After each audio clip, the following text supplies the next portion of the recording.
Wala chicos, masusuot ko and madadala ko kahit saan. Monstera na plant. 3 charms pa lang. Mas maliit to guys. Camaron. Ayan siya. Dia de los Muertos. Guys, natisod ako. Nice. Close siya today kasi November 1 pala. Plaza de las Cortes. Medyo nagkakaguling mga tao. Merong fake news. Kalokan, daming nabudol. 8 degrees Celsius. Let's go!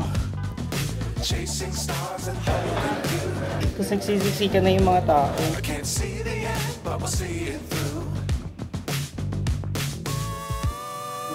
Terracotta pots. Manjula. Monstera oblique. Parang ito mas marami yung white para mas mabilis yung pagtubo. Cheers! Ciao! Hasta luego!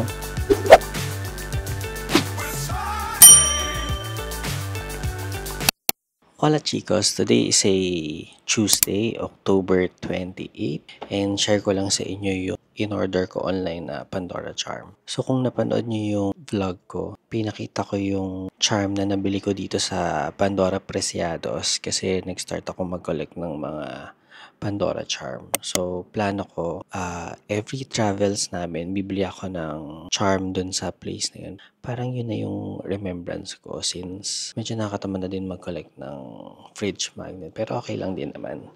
Pero this one kasi is masusuot ko and madadala ko kahit saan. So, share ko lang yung new Pandora bracelet ko. Ito yung Pandora bracelet ko right now. So, kung makikita nyo, wala pa siya masyadong laman. Yung meron lang dyan is ito yung stopper niya. Itong Evil Eye. And yung last natin na na-purchase dito sa Preciados, itong parang Monstera na charm. Yan, nilagay ko na siya dyan. So, bakit yung Monstera charm? Kasi, as a plantito, yan yung nagre-represent ng ating pagiging plantito. And gustong-gusto ko yung Monstera na plant, guys. Ang classy kasi niya. And bakit itong Evil Eye? Alam niyo na yan, guys. Pantanggal yun ng mga bad vibes. And itong stopper naman, para lang hindi masyadong makalat yung charms dito sa bracelet. So, yan siya. So, currently, 3 charms pa lang yung meron tayo. And kanina guys, dumating yung in-order ko online. Itong package natin, in-order ko to same day nung nabili ko yung Monstera charm natin sa Preciados. So, ilang days din siya bago dumating. And nung tinatrack ko online, parang galing pa siya sa Belgium. Kasi sabi nung SA dun sa Pandora dito sa Preciados, out of stock daw siya sa mga stores dito sa Madrid. So, yeah. Sabi nga niya na discontinue na daw pero meron pa online. So, in-order ko na lang online. And binigyan niya ako ng 2 euros na voucher para free na lang yung shipping niya. So, tara, let's open. By the way guys, kung mapapansin nyo, ako ay naka-jacket na. Kasi ang lamig na lately. Nabanggit ko nga last time, nag-drop yung weather ng 6 degrees Celsius to 9 degrees Celsius. So, kapag hapon, nasa 10 to 12 yung temp, kaya malamig na din. So, yan. Buksan na natin. So, yan yung itsura niya sa loob. Kasama na din dito yung receipt. So, cool. So, matatago natin to guys. Yung receipt. So, yan. Galing pa nga daw siya sa Belgium. Oh, at least complete siya guys. Complete siya ng paperworks. Paperworks. Ito na yung ating charm. Oh, cute. Mas maliit to guys compared dun sa mga box na nakukuha natin sa store. Yan. Siguro nabanggit ko na last time kung ano tong charm na to. So, sige, buksan na lang natin para makita nyo kaagad. Ay. Nalaglag. Hala, ang cute. Ayan, ito siya guys. Wow, made in Thailand. Sa Thailand pala to eh. Ito siya guys. Wala, hindi ko mahawakan. Sobrang liit. Ayan. Kita nyo ba? Ayan. So, ano siya guys? Camaron or shrimp. Ayan. Binili ko siya guys para naman may nagre-represent ng Spain or Madrid dito sa bracelet natin. Kasi hindi ko gusto yung mga Madrid exclusive na charm. So, ito na lang yung kinuha natin since lagi naman tayong nag-order ng mga gambas. Lagi tayong kumakain sa wow crab and ano pa ba, ang gabardina. So, ito yung perfect representation ng Spain for me. And look, tignan mo, gumagalaw-galaw pa yung dulo. Yung buntot niya gumagalaw-galaw. Okay, so sige, lagay na natin siya dun sa bracelet. Tanggalin muna natin yung stopper para malagay natin yung shrimp. Super cute niya guys. Nakikita na ko sa kanya. Kulay ano pa siya? Pink. Salmon pink. Cute.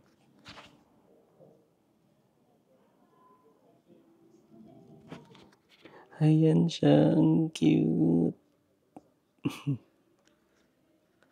Lagay na natin yung stopper. Ayan. Super nice. Sa mga nagko-collect ng Pandora charms dyan, ano pa yung mga cute na charms na pwede kong kunin? Ayan, ang cute. Actually, iniisip ko kung bibili ako nung safety chain, yung parang may mini chain dito. Kaso kasi hindi ko alam kung bagay siya and kung kailangan ko ba talaga. Yan siya. Cute. I'm so happy. Meron akong shrimp. Ganyan ba? Ayan siya, ganyan siya pag sinuot. Ayan, excited na rin ako na mapuno to. Pero OA. Alam niyo ba guys, parang way back, siguro mga 2012, meron akong Pandora bracelet din eh. Pero yun yung leather. Tapos yung charm nun is yung vintage na camera pa at saka crown. I think naiwan ko siya sa Manila. So, i-check ko kung nandun pa siya.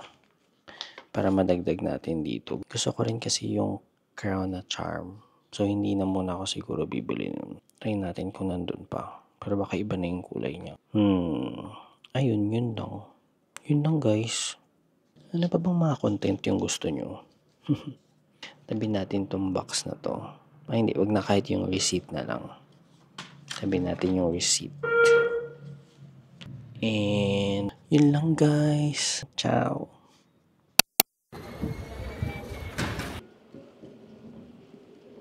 Hola chicos! Today is November 1, Saturday. Ano today? Dia de los Muertos. Day of the Dead. So, nandito tayo ngayon sa Malasaña. Papunta tayo ng Mercadona dito sa Fuencarral. Bibili lang tayo ng mga dog treats na ipapadala natin sa Manila. And then, after, pupunta tayo ng Calle Mayor para dun sa parade ng Dia de los Muertos. So, samahan nyo kami today. Nandito na naman tayo sa area ng Malasaña, yung maraming mga vintage and thrift shops.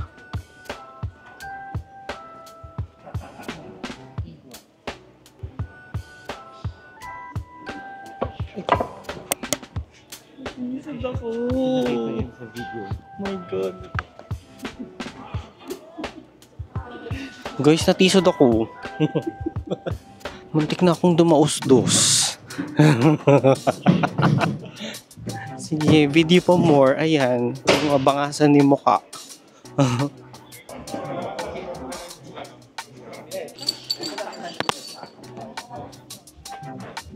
So, 150.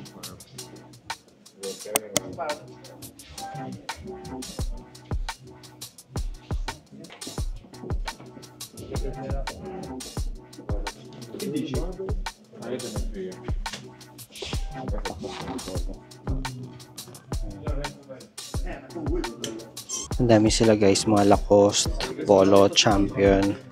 Itong mga RL. Nice. May bus pala dito, mini bus.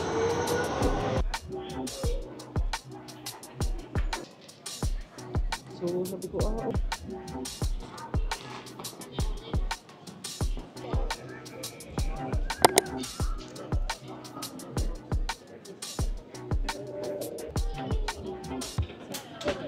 May mini bazaar dito guys sa Malasana.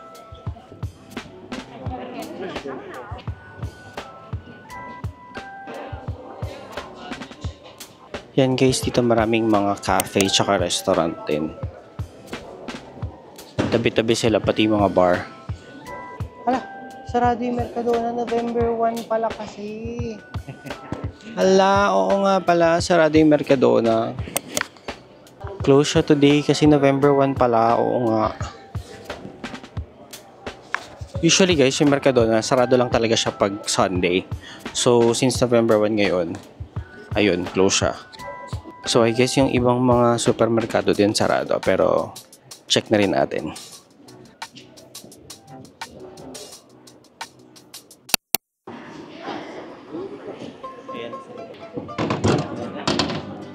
Hola chicos, papunta kami ng Plaza de las Cortes. Dito daw yung start ng parade.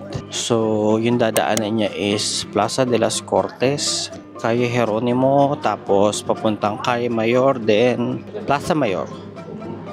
Dito tayo sa starting point para mas makita natin na mas maaga.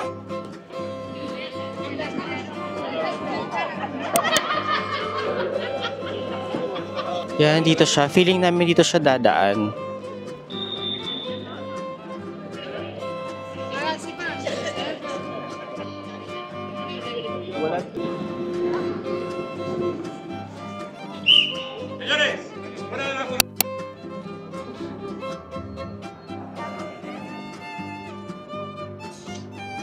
Wala, so nandito na kami sa Plaza de las Cortes pero wala pa kami nakikita so hindi namin alam kung ano nangyayari. Hintay na lang tayo ng konti, baka dito sila mag-assemble or kung wala baka doon lang tayo magpunta sa Plaza Mayor. So let's see. Katapat ng Plaza de las Cortes tong Kongreso de los Diputados.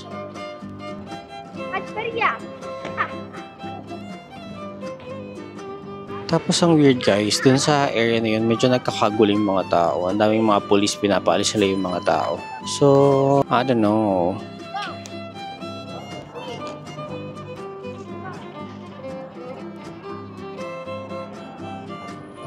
Kilala niyo siya guys, si Micaeli de Cervantes Saavedra. Ito guys, merong mahabang pila papunta dito sa ano ba to? Embassy ba to? Nakalagay Ciudad de Mexico. So nasa loob yung mga altars for Dia de los Muertos.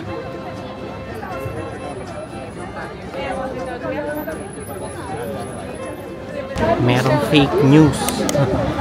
Merong fake news. So wala talaga daw parade.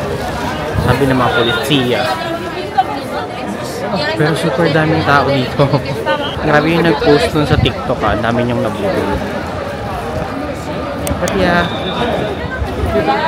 Padami pa rin yung mga tao.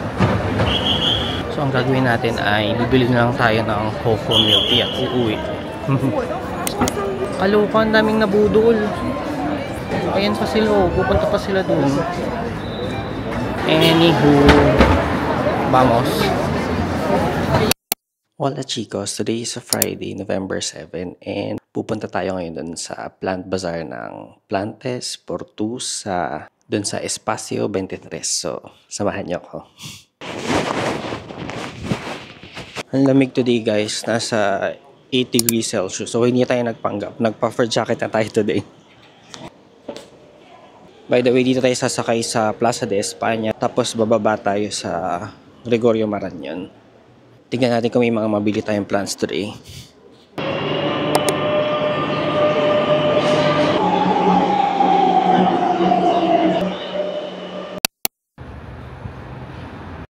Wala. So, nandito na tayo ngayon sa Gregorio Marañon. Tapos, mga 10 to 12 minute walk daw papunta sa Espacio 23.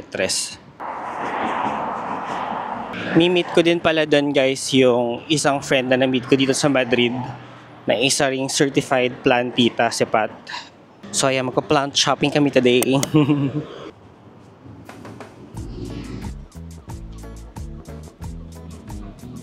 Nandito na pala tayo sa Serrano guys. So malapit lang siya sa Serrano. Actually guys, super okay din itong neighborhood dito. I think malapit na tayo kasi marami na tayo nakakasalubong na may dalang mga plants. So sila yung mga nauna. Actually 11 o'clock na. Let's go! Parang mayroong pila guys. Or sa iba to. Ah, ito na nga.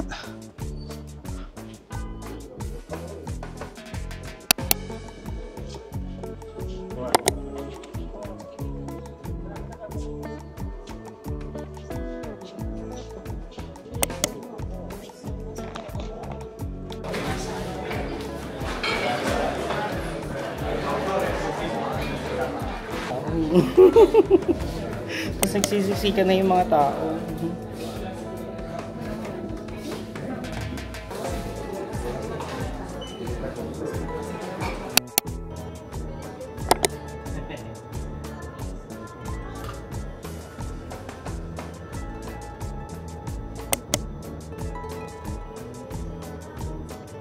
Picture tayo. Ay!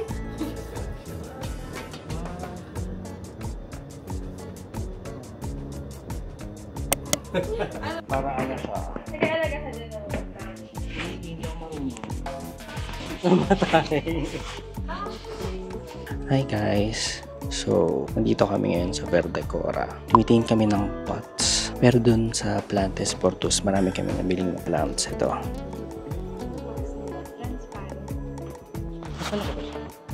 Hindi, same. Same size. Ito yung maliit. Ito yung maliit.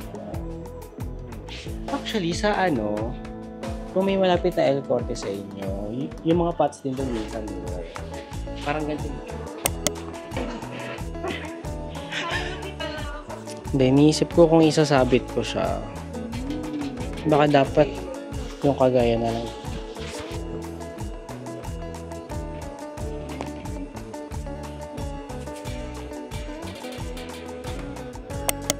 Pinakita nga rin.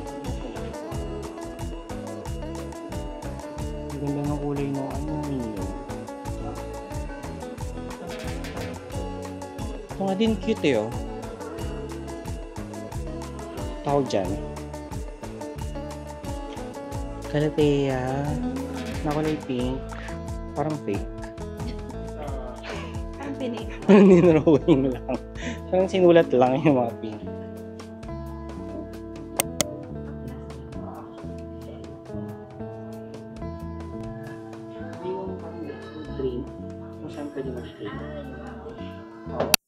Hola chicos, so kakauwi lang natin. Super happy nitong araw na to guys kasi nakapag-plant shopping tayo.